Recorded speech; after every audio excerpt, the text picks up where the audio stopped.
The sky called her on a me you could walk right past Eliza, Hart in a crowd, and never know you'd just brushed shoulders with the storm. Not the chaotic kind, no.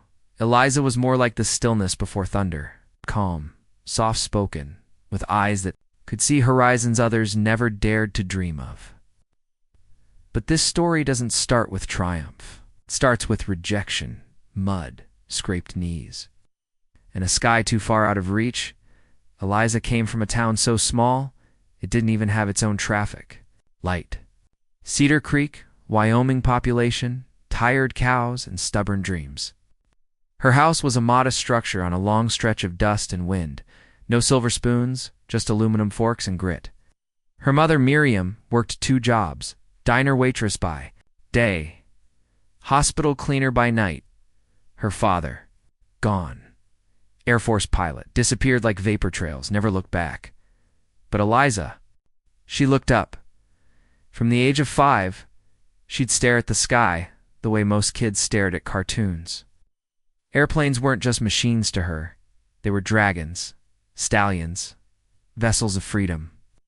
Every time a fighter jet ripped across the blue, she'd drop whatever she was doing, run outside, and salute. Yes, salute, much to the confusion of local farmers and the town's 3 dogs. She wasn't just watching planes. She was promising herself she'd fly one someday. But promises are slippery when the world throws dirt in your gears. Grit and guts at ground zero at 17. Eliza applied for a civilian prep pilot camp in Colorado, a summer program geared toward grooming young talent for future Air Force consideration. She didn't have the pedigree, no legacy name, no military parent pulling strings, no fancy ROTC medals, just raw determination, flight simulator hours on an outdated laptop, and a homemade resume that smelled faintly of lavender-scented printer paper. Day 1, she was the only girl. Not just any girl. She was a simple one. No designer flight jacket, no tactical boots. Just thrift store jeans, worn-in sneakers, and a hand-me-down windbreaker that flapped in the breeze like it was trying to take off on its own. From the first group huddle, it was clear Eliza wasn't supposed to fit in. The other recruits were already bonding over their father's rankings and the simulators they had at home. Lisa had learned about lift and drag using folded-up pizza boxes and a fan. The instructors didn't bother hiding their skepticism either. One, in particular, a grizzled veteran named Captain Darnell, eyed her like she was a bug on his radar. "Sure you're in the right camp, sweetheart?" he asked on the second day, arms crossed, voice soaked in condescension. Eliza just smiled. "Sir, yes, sir. I'm here to fly." The kick-out heard around the camp. She trained hard. It's harder than anyone, but she made mistakes. Her hand-eye coordination was precise, but her cockpit instincts were still forming. When you're not one of them, your margin for error is paper-thin. During a stormy Thursday exercise, she overcorrected a glide slope entry in the simulator. Nothing fatal, but enough for Darnell to finally pounce. "You're done," he said, slamming her evaluation folder shut. "This camp's for real contenders. You can't just wish yourself into the sky." And just like that, she was expelled. She didn't cry. She didn't scream. She packed her bag, zipped up her windbreaker, and whispered to herself, "If they won't give me wings, I'll build my own." Where the fire begins the next morning, back in Cedar Creek, Eliza was already at the local library before sunrise. She didn't have connections, but she had a war chest full of determination and a mind like a sponge wrapped in jet fuel. She devoured everything: FAA regulations, aeronautical engineering basics, weather systems, the Bernoulli principle. She wrote to every airfield within 300 miles, offering to sweep hangars or refuel planes in exchange for flight hours. Most didn't reply. One did. A woman named June Vargas, a retired combat pilot turned crop duster, took a chance on the stubborn girl with sky in her eyes. June's plane was older than the Cold War, but it flew. And under her sharp mentorship, Eliza finally got hands-on time in the air. Real wings, real sky. 10 years later, the sky remembers it had been a decade since that camp. Eliza had become a licensed pilot, an aviation mechanic, and a flight instructor. She didn't wear the uniform, but she earned every stripe with blood, sweat, and a few bug splats on the windshield of her life. Now let's jump ahead to a military demonstration in Nevada, an air show. Crowds gathered, pilots prepped there, birds. And guess who was among the VIPs? Captain Darnell, now retired and chewing on a cigar like it owed him money. Today, folks, the announcer boomed over the loudspeakers, we have a special guest pilot. One of the first civilian women ever granted temporary flight command over a U.S. Air Force F-22 Raptor for a symbolic honorary flight. The crowd gasped. Darnell sat forward, and then she appeared. Helmet on. Flight suit. The call sign on. Her chest. Sky Hart. She didn't walk. She strode like she had wrestled fate and came out grinning. The engines of the F-22 roared to life, and as she took off, smooth, strong, and rising like the phoenix of every rejected dream, Eliza flew right over that camp's former drill sergeant. Darnell's cigar dropped into his lap. Somewhere, little girl in the crowd saluted. Beyond the clouds, into the STORM recognition, is a strange kind of wind. It can lift you, yes, but it can also blow you straight into the next challenge before you've even caught your breath. After Eliza Hart's legendary honorary flight in the F-22 Raptor, a flight that had left mouths hanging, hands applauding, and at least one ex-instructor needing a new pair of khakis, the media had a brief love affair with her. She was the girl who built her own wings, the simple woman from nowhere, the aviation Cinderella who flew right past the ball and into combat airspace. News outlets snapped up her story, interviewers lined up, and for a few surreal weeks, her name became something other than a question mark. It became a statement, but Eliza didn't care for fame. She didn't dress it up, didn't lean into the sparkle. She answered questions with quiet dignity, always circling back to the same thing. Flight was not about proving others wrong. It was about proving yourself right. And despite the applause, there was still a fire in her gut that reminded her she hadn't arrived, not even close. The honorary flight, after all, wasn't a military commission. It was a symbolic one-time pass, a gesture, not a gateway.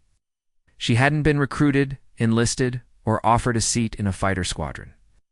The gatekeepers of that world were still very much intact. Only now, they were a little more polite as they kept the doors shut.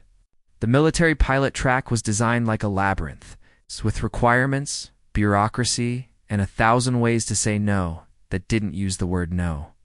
The next challenge? Actually becoming what she'd impersonated for one incredible day. A combat-certified fighter pilot. So, while others celebrated her 15 minutes of fame, Eliza rolled up her sleeves and looked for another door to knock on or kick in, if necessary. She moved to Texas, near the Laughlin Air Force Base, and took up work as a civilian flight instructor at a small but respected aviation academy. The job barely covered rent, but it gave her consistent access to sky time, aircraft maintenance hangars, and a rotating cast of pilots in training, many of whom she quietly mentored long after hours. Her students ranged from nervous teenagers, dreaming of commercial gigs, to former engineers pivoting careers. And then there were the aspiring military pilots, mostly men, mostly confident. And many surprised when Eliza took the instructor's seat. It didn't take long before she was respected. Respected, but still sidelined. One of the base's commanding officers, Colonel Raymond Barnes, had watched her with mild curiosity since the F-22 flight. He admitted reluctantly that she had skill, but he was old school, rigid in how he understood the system. When Eliza requested a formal recommendation to enter the direct commission program, a rare route into the military as a trained civilian, he paused, squinted at her file and said, "You're good, Hart. We don't bend regulations for a backdoor dream, no matter how compelling the story is. You're not what the system was designed for." That sentence lodged in her chest like ice. What the system was designed for. It echoed in her head for weeks, not because it was cruel, but because it was true, painfully so. The system hadn't been designed for her, not for a girl from Cedar Creek with no military legacy, no academy pedigree, no mentor holding her by the elbow. And yet, wasn't that the point? Wasn't flying about defying gravity, defying design? Frustrated, but far from broken, Eliza returned to the drawing board, or in her case, the aircraft maintenance bay. During AFARs, she buried herself in engine calibration, flight analytics, and maintenance reports. It began learning the ASE diverse inner workings of military-grade jets, not just as a pilot, but as an engineer. If she couldn't break into the cockpit, she'd come through the turbine. One late night in that hangar, elbows deep in the underbelly of an old F-16 training rig, she heard footsteps, deliberate, heavy, and unfamiliar. A man in uniform approached, not in a formal march, but with the kind of careful interest of someone testing waters.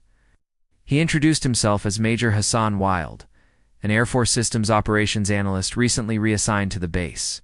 It heard of her who hadn't by now, but he was less interested in her fame and more in her focus. "I'm not much for press," he said plainly, "but I've read your maintenance notes. They're more precise than half the reports I've seen from commissioned techs." The conversation that followed wasn't flashy. It was two minds, aligned by purpose.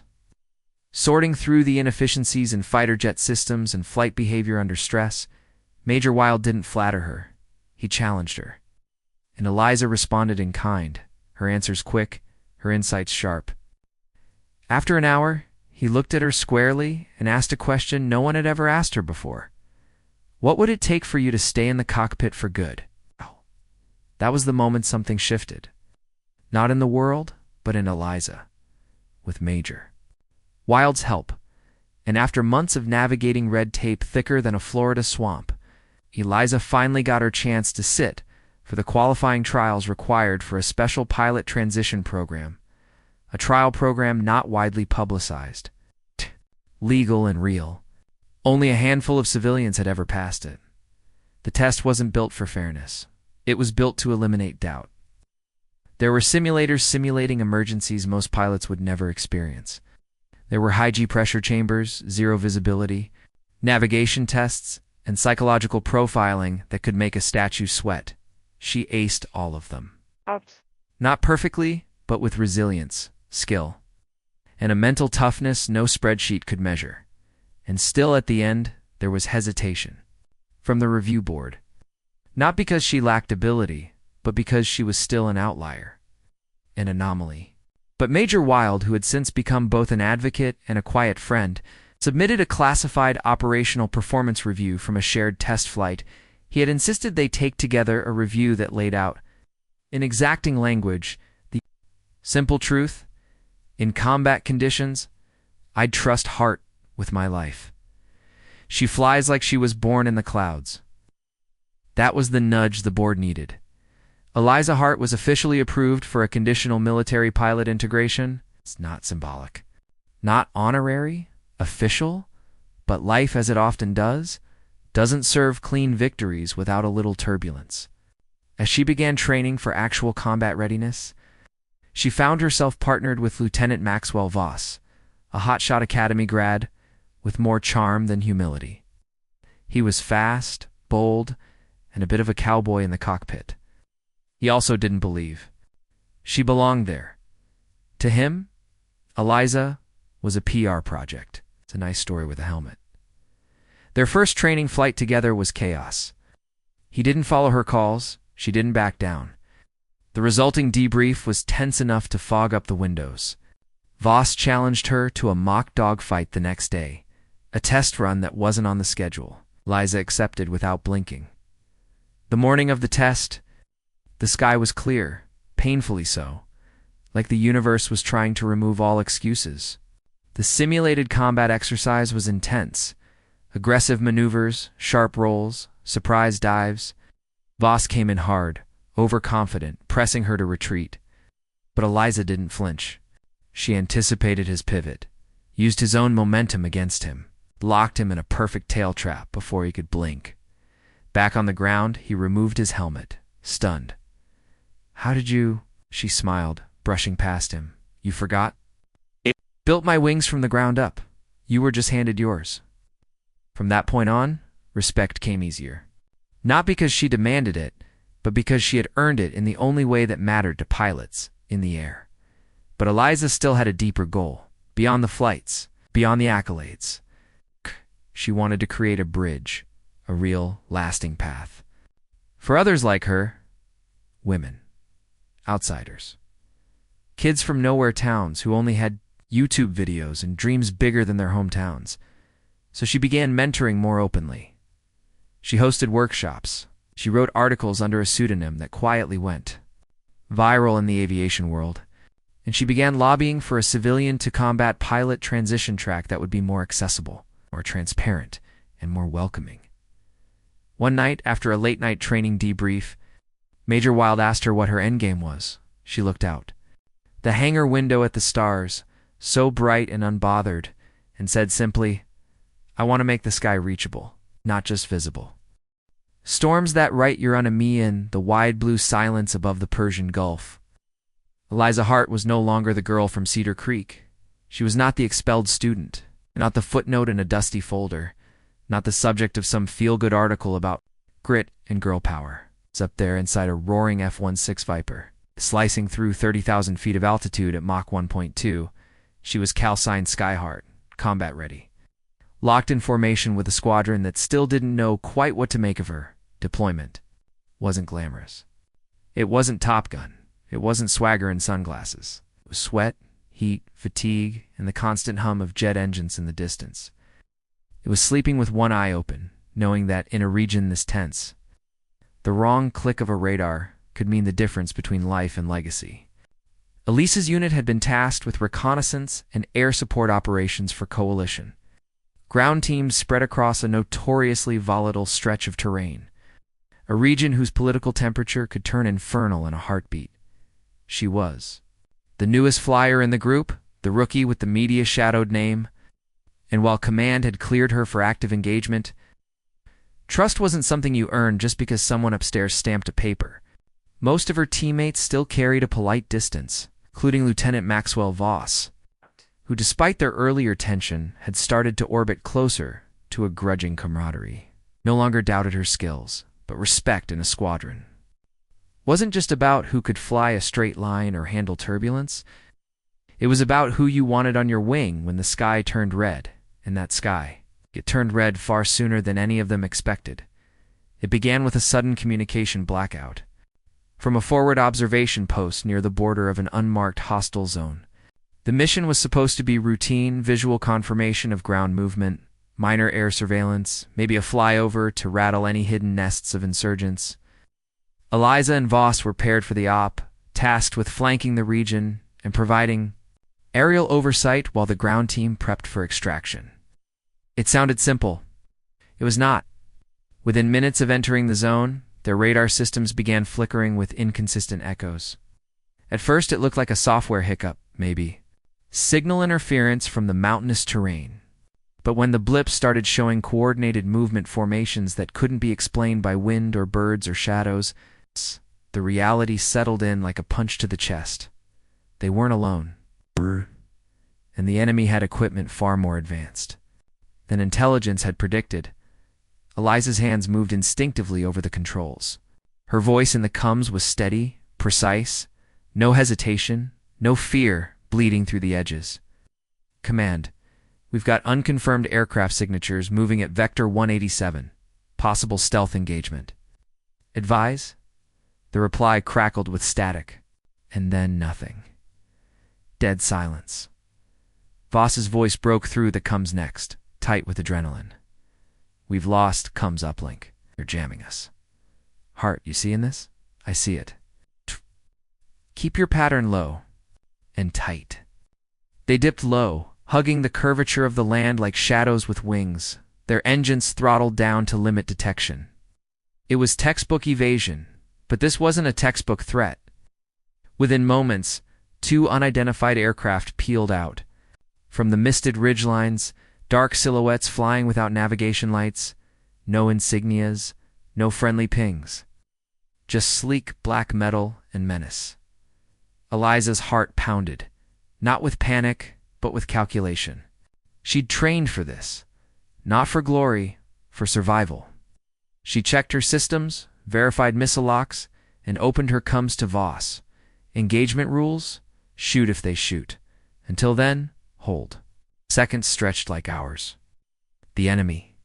Jets closed in, close enough now that Eliza could almost feel the heat off their engines in her teeth. And then the first missile fired. It was a clean arc, silent and swift. Eliza didn't think. She dove hard, flared her countermeasures, and banked to starboard in a move so sharp her body slammed against the harness. The missile missed by a breath. She could hear it scream past the cockpit before it vanished into the clouds. "Break right," she shouted to Voss. The dogfight that followed was chaos sculpted into choreography. Eliza moved like smoke in a bottle, unpredictable.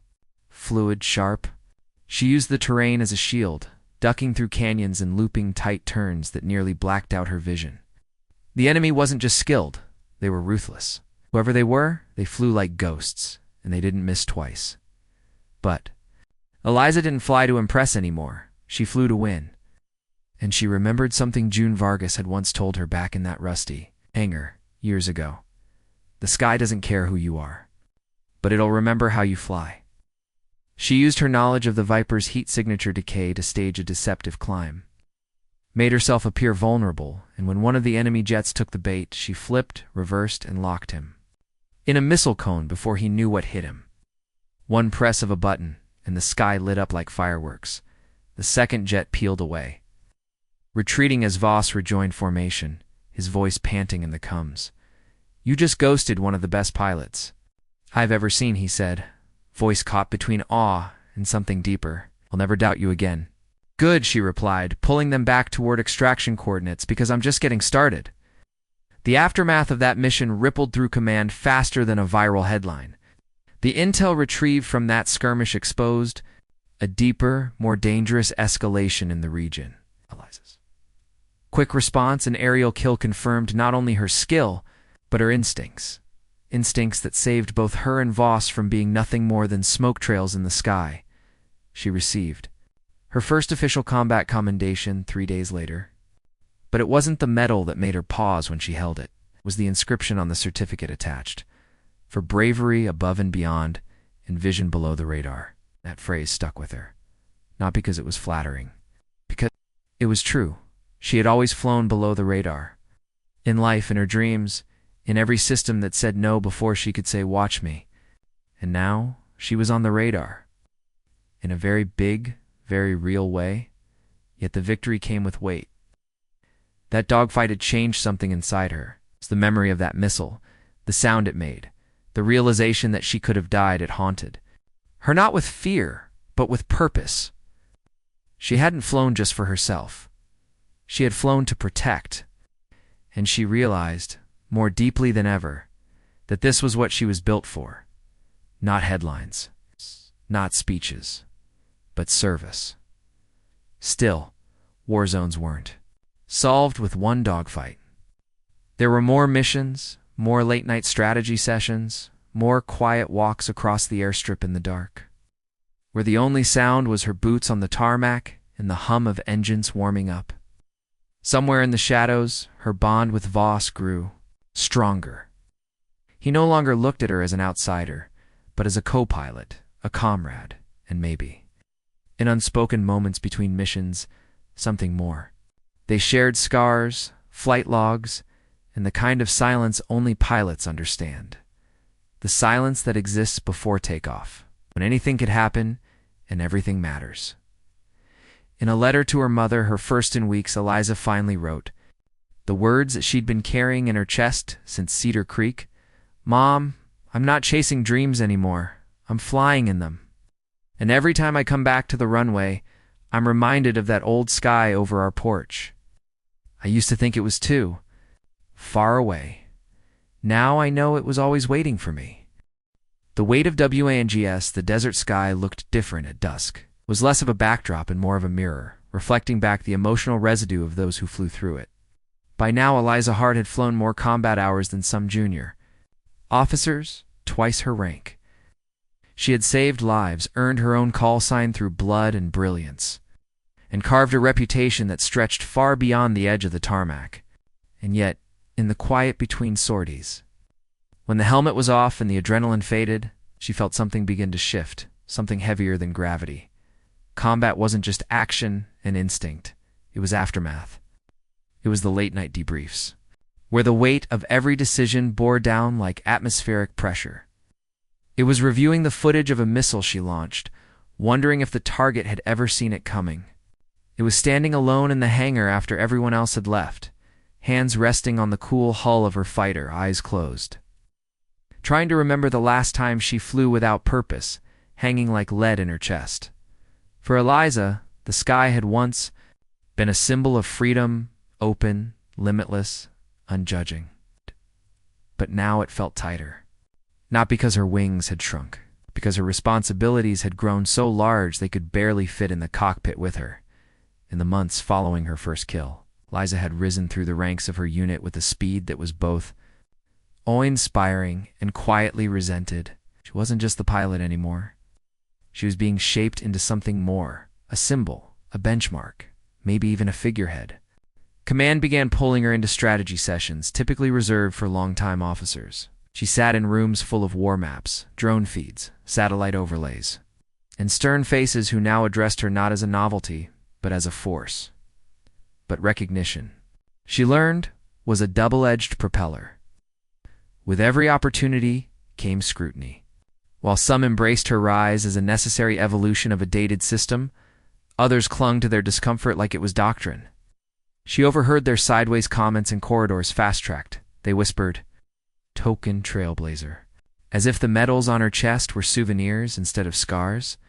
It wasn't the criticism that stung.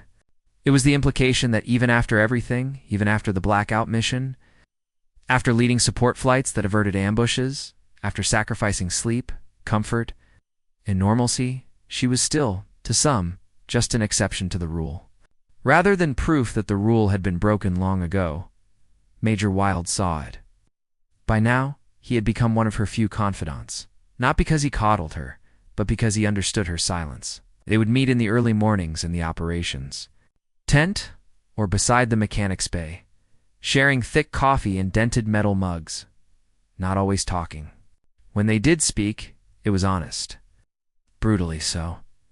"You're carrying too much heart," he said one morning, watching her adjust the weight in her flak vest as though she could redistribute what was really pressing down on her. "I carry what?" "I've earned," she replied, not defensively, just matter of fact. Wilde shook his head slowly. "You don't have to prove it every single time you take off."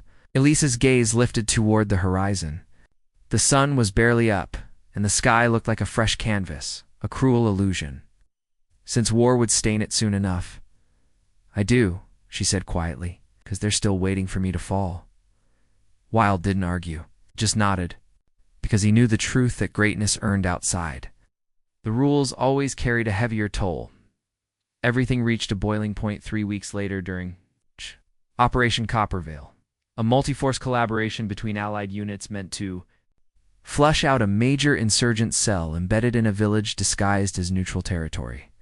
Eliza was tasked with leading the aerial overwatch team. The ground units were mixed: U.S. Rangers, local coalition forces, and 2 humanitarian teams pre-cleared for rescue extraction if the situation escalated. The op started smooth. Too smooth. 20 minutes in, ground units began reporting intermittent fire, hidden snipers, and strangely timed IED patterns, all indicators of a trap. Eliza, monitoring from the air, immediately picked up on the inconsistencies. The village layout didn't match earlier surveillance. It had been altered, roads narrowed, vantage points adjusted, natural covers replaced with artificial blind spots. She flagged the anomalies and requested a temporary hold on ground. Advancement, but command overruled her. "The intel has been cleared," came the flat voice over the headset. "Proceed with support as directed." That was the moment everything inside her rebelled. The girl from Cedar Creek Mitsov once flinched, once obeyed without question. But Sky Hart had flown through real fire. She knew when something didn't smell right. And this operation reeked of a setup. She took a risk. Eliza Hart to ground command. She transmitted, switching frequencies to a secure line. "I'm altering flight pattern for deeper sweep. Requesting you delay advance by 10 minutes. Pause. Then a reprimand. Negative Hart. You are not cleared for deviation." But she was already banking, already moving, already pulling data from deep scan radar and electromagnetic sweeps that showed what no satellite had picked up. Beneath the surface of a central structure were embedded thermal signatures far too large to be simple caches. There were tunnels, trapdoors, possibly even remote-activated drone launchers she didn't wait for. Permission, she transmitted the data to every ground unit within range and broadcast a wide net warning. Hostile architecture confirmed. Delay. Approach. Repeat. This is not a civilian structure. Her insubordination, as they called it later, saved 43 lives. The building exploded 7 minutes later, unprovoked, triggered by a failsafe no one had accounted for. The fallout. From her actions came swift. Officially, she had broken chain of command. Unofficially, she had prevented a massacre. Somewhere between those two truths, a tribunal was called to review protocol. Eliza stood before that panel, not as a pilot or a hero, but as a woman being asked to justify her instincts. They questioned her tone, her timing, whether she acted from emotion, whether she had overstepped her role. She listened to it all, back straight, eyes forward. And when they finally asked her why she disobeyed direct orders, she answered without a blink, "Because I didn't. Come this far to become a pilot just to follow orders that would kill the people I swore to protect. I came this far to make the sky and the command beneath it accountable." It was bold, reckless maybe, but true. Major Wild submitted a statement on her behalf, as did Lieutenant Voss and 3 officers from the ground team she'd saved. In the end, she wasn't punished. She wasn't even scolded. Ouchie. She was quietly transferred upward. Promotion by controversy. It wasn't a new concept, but this time it came with an invitation. A seat on a new program being formed by the Department of Defense, task force aimed at evaluating and redefining integration of civilian-trained pilots into active combat roles. With Eliza Hart named as one of the advisory leads, she had entered the skies as an outsider. Now she was being asked to help design the next generation of UNTR. I served surreal, exhausting, and exhilarating that night. Lone in her quarters, she opened the window and stared up at the stars. She remembered the nights in Cedar Creek when the sky had felt endless but unreachable. She remembered her mother's hands cracked from work, always smelling of lemon cleaner and coffee grounds, holding her face and whispering, "If they don't make a seat for you, baby, you bring your own chair and sit louder than anyone else in the room." Ow. She wasn't just in the room. She was drawing the map, and for the first time since she'd taken off, she didn't just feel like a pilot. She felt like a pathfinder. Flight plans and fault LE&Es for most people, earning a seat at the table meant the fight was over. For Eliza Hart, it was just another runway with a new kind of storm cloud overhead. Gone were the cockpit vibrations, the roar of engines, and the steady rhythm of sky beneath her wings. Now her battleground was carpeted. Her adversaries wore medals on crisp lapels, and her headset had been replaced with classified briefing folders and thick binders of policy manuals.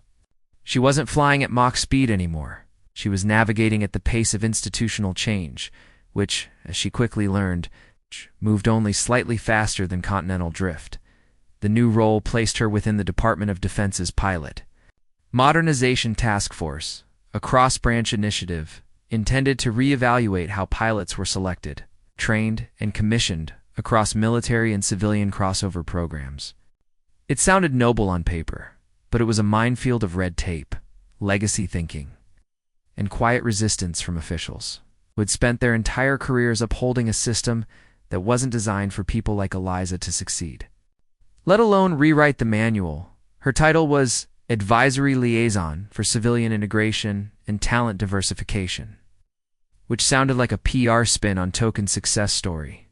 She was invited and expected to provide her insights on everything from curriculum design to psychological screening metrics, aircraft simulation protocols, and outreach strategy to underrepresented communities. For the first few weeks, she was flooded with meetings, smiling policy leads, friendly data analysts, even senior pilots who congratulated her but stared just a little too long at the ribbons on her chest, as though trying to solve a riddle they didn't quite believe at first.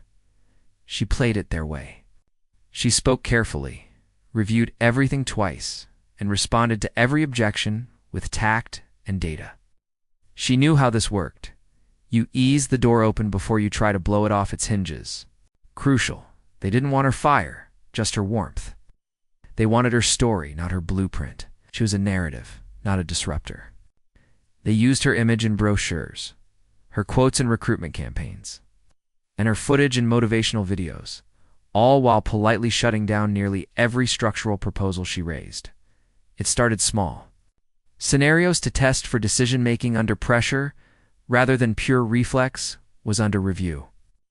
Her proposal to allow alternative flight credential pathways for candidates from underserved communities was premature. When she asked about funding for mentorship programs in rural areas, places like her own Cedar Creek, she was told it was not a current strategic priority. At first she thought it was coincidence. Then a pattern emerged. System didn't fear her presence, it feared her voice, so she changed her tactics. Instead of waiting for approval, she built her own back channel. She began hosting informal strategy sessions with younger officers and civilian pilots interested in entering service. She spoke directly with recruiters, training officers, and aviation schools, candidates who were being overlooked due to rigid filters. In her offers, she launched a digital resource hub, anonymously at first, filled with actionable guides, mental prep modules, and mentorship access points. Within 2 months, the site had nearly 60,000 hits. Within 4, it had caught the attention of several top training programs across the country. One night, a formal gala in D.C. celebrating leadership in the skies, Eliza found herself at a round table surrounded by generals, senators, and CEOs. The wine flowed, the laughter was polite, and the talk was all progress and potential. One of the speakers, a silver-haired official who hadn't stepped into a cockpit since before the Cold War ended, gave a speech about breaking barriers and name-dropped Eliza, no less than 4 times. When she was finally handed the mic to offer a few remarks, Eliza paused for a long moment. She looked at the crowd suits, medals, cameras, and then began. "I didn't come here tonight to be an anecdote," she said, her voice steady. "I came here because somewhere in America right now, there's a girl staring at a jet in the sky and being told, it's not for you. And we're going to keep losing incredible pilots, incredible people, because we're measuring them with outdated scales and testing them in boxes that weren't built for who they are." There was a silence, long, sharp, and beautiful. Then she added, "If we want to modernize, we don't start with the planes. We start with the gate." But behind the claps, she could see the faces of those who would later pull her aside and say things like bold speech, or "You certainly have a passion," or the classic, "We just need to be careful with messaging." Still, a spark had been lit. A few weeks later, she was invited to collaborate directly with a group of reform-minded officers from the Air Force Academy. Together, they began designing a pilot trial initiative, a streamlined, merit-based entry program for civilian flyers, focused less on pedigree and more on actual performance, leadership potential, and resilience. They called it Project Open Sky. Eliza poured herself into it. Every module, every case study, every virtual training session had her fingerprints. It was bold, fast-moving, and predictably controversial. A memo leaked to the press claimed the program risked undermining traditional standards. Critics called it a loophole factory, accusing it of lowering the bar for the sake of diversity metrics. In a now-famous response posted to the task force's internal site and leaked within hours, she wrote, "You don't lower the bar when you widen the runway. You simply stop pretending that only one type of pilot can fly." Began receiving letters, hundreds, from high schoolers in Montana, from young women in engineering programs in Alabama, from first-generation immigrants learning to fly crop dusters in California, people who hadn't seen themselves in the skies until they heard her name. But even among these triumphs, the weight didn't go away. Eliza began to feel the subtle exhaustion of always being on. Every interview, every panel, every new recruit, who looked at her not just as a mentor, but a miracle. There was no margin for failure. She had climbed out of anonymity. Now every step she took was watched and measured. Her relationship with Voss, which had bloomed quietly amidst the chaos of shared missions, began to strain under the pressure. He had returned to field duty while she remained in policy warfare, and the physical distance mirrored their growing emotional divide. When they spoke, it was mostly logistics, rarely warmth. He admired her, but he missed the version of her who could still breathe freely. She missed that version too, though she doubted it had ever truly existed. One night, after a particularly brutal roundtable, where her program was nearly shelved by a vote she wasn't even allowed to attend, Lisa walked the empty halls of the Pentagon. The walls felt too white, too smooth, nothing like the cockpit where she once felt real. She stopped before a display case showing models of every generation of fighter jet used by the U.S. Air Force. At the top, centered and perfectly lit, was the F-22 Raptor, her jet, her moment, her echo. She stared at it for a long time, remembering the first time she touched its controls. Remembering the wind across her. Visser, as she roared over the camp that once called her a mistake, she whispered to herself, almost involuntarily, "You didn't come this far to stop here." When the sky signs, your enemy the walls were thicker than they looked, not just in structure, but in memory. Layers of silence, protocol, and whispered ambition pressed into drywall and reinforced concrete. Eliza Hart sat inside a soundproofed chamber 6 stories beneath the Department of Defense headquarters. Her voice now silenced under the heavy cloak of non-disclosure agreements and red-level clearance. Before her was a panel of 6 officers, all high-ranking, all stiff, all wearing the exact same expression of polite concern, barely masking institutional panic. The air in the room didn't hum like jet engines. It sat still, heavy and overly conditioned, the kind of air where nothing thrived except caution.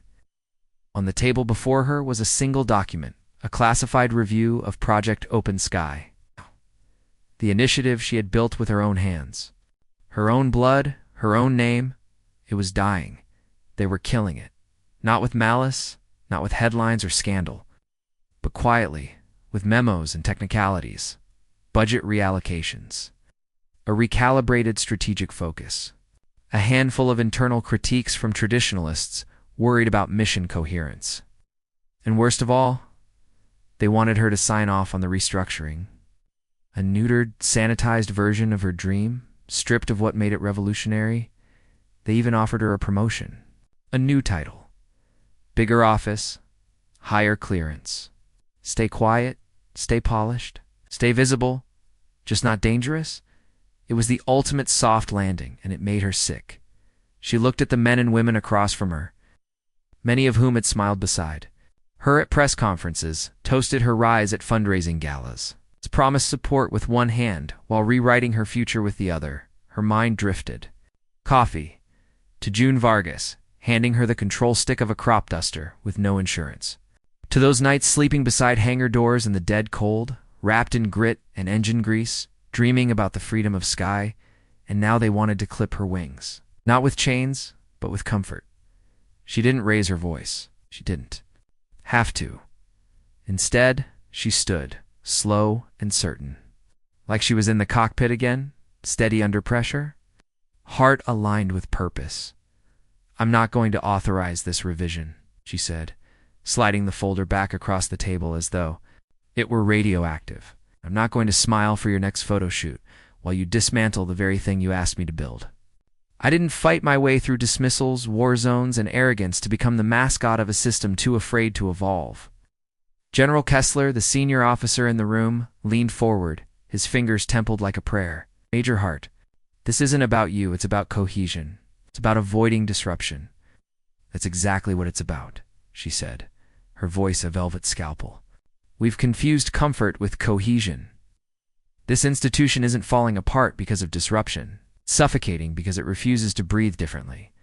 The panel didn't respond. Not at first. The silence was procedural, not personal. It was the sound of gears grinding to maintain the shape of a machine that had long outgrown its original parts. She left the room without ceremony, the doors hissing shut behind her like a judgment. She sat for a long time, longer than she had in years. She didn't sleep. She barely moved. Somewhere beyond the walls, jets took off. Other pilots flew missions she once would have led. She had traded the sky for the system, and now it felt like a betrayal. No, of herself, of the kid she once was, of everyone behind her. The next morning, Eliza made a choice. She resigned. Not in defeat, in defiance. Her letter was a scalpel, not a scream. She praised the good, condemned the inertia, and left with clarity. My mission was never to simply fly, it was to make flying reachable. Ow. If the system won't allow it, then the system does not deserve me. The letter was leaked, of course. Within 48 hours, her inbox was flooded, not with regret, but with gratitude. Pilots, instructors, mechanics, mothers of girls who now looked up with hope, not fantasy. The ripples were louder than any engine roar she'd ever heard. But Eliza didn't stay to bask in it. She left DC behind and returned to the sky. Not to war. Ow. To mentorship. She bought a hangar in New Mexico and converted it into a civilian aviation school focused on young people who had been told no, the outliers, the overlooked, the underestimated. She taught them not just to fly, but to challenge, to calculate, adapt, resist, to hold the controls with both hands and never ask for permission to soar. And they came, in dozens, then hundreds, then thousands. Not all at once, but over time, the way change really happens. One life, one student, one sky at a time. The military never quite recovered from losing her, though they'd never say it out loud. Project Open Sky, even in its modified form, eventually faltered, not because it was flawed, but because it lost its heartbeat. Without Eliza, it was just paperwork. With her, it had been a revolution. Years later, a journalist asked her during a speaking engagement what her proudest moment had been. They expected the combat story, the F-22 flyover, the tribunal stand. Instead, she smiled and told the story of a 17-year-old girl from Kansas who walked into her hangar, scared to death, and said, "I've never even been on a plane, but I want to fly." Eliza had taken her hand, looked her in the eye, and said, "You've already started." And then, of course, there was one last letter. It came by mail, not email, not official memo, handwritten, from none other than Captain Darnell. He'd retired years ago, was living somewhere in Arizona. The letter was simple. No flattery, no apologies. Just a single page, neatly folded. "I used to think the sky belonged to a certain kind of person. Turns out I was looking the wrong way the whole time. You didn't. Just change flight paths. You made new ones. Don't stop. The sky still remembers." Eliza read it twice, then walked outside into the blinding sun, where 3 new students were already waiting beside the flight line, helmets in hand, fear in their eyes, fire in their hearts. She looked up. The sky was still there, still wide, still waiting, and now, more than ever, it was hers. The end.